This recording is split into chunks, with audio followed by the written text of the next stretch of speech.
Ang ikakasawi niya is yung karamdaman niya. Pangalawa, artistang lalaki. Medyo nakikita ko siya sa politika, pero ang ikakasawi niya is part of murder. Pinasok to sa loob ng bahay, saka to siya pinatay.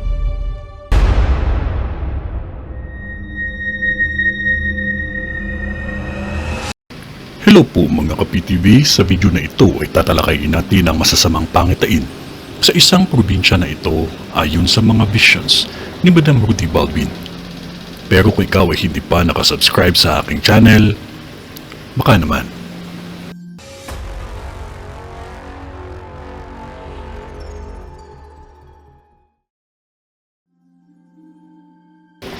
Babala sa mga residente ng probinsyang ito, may sunog na magaganap at sobrang lawak po ito. Maihahalin tulad po ito sa vision ko na nangyari sa Navotas. Dalawang malalaking sunog ito.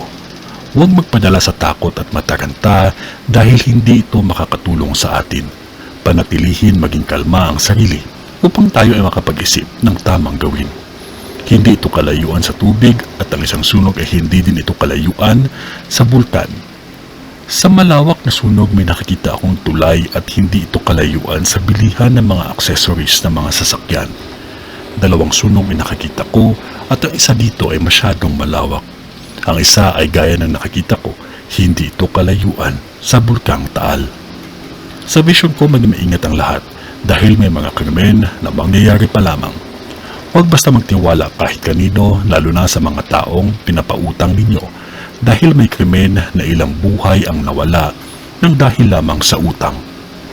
May biktima na naman akong nakikita ng panghahalay. Sa vision ko, nakita ko ang krimen na magaganap pa lamang. May nakikita akong dalawang bus na nagliyab ng biglaan at 4 na aksidente na magaganap pa lamang sa probinsyang ito. May nakikita akong 3 pagyanig na mangyayari pa lamang. 2 lindol na kung saan hindi gaano kalakasan. Ngunit ang isa ay malakas.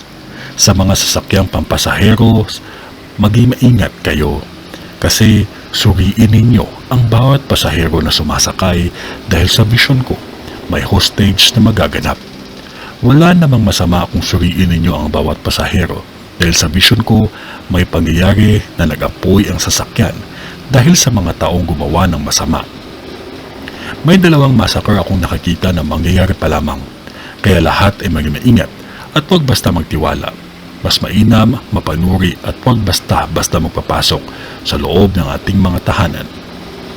Mas mainam na maging maingat, gaya ng aking sinasabi palagi, ako ay tao lamang. Kung ano ang pinakita ng Diyos ay hanggang doon lang din ang aking masasabi. Manalangin. Ito ay ang vision ni Madam sa Batangas. Sa ngalan ng Diyos Ama, ng Diyos Anak, at ng Diyos Espiritu Santo. Amen.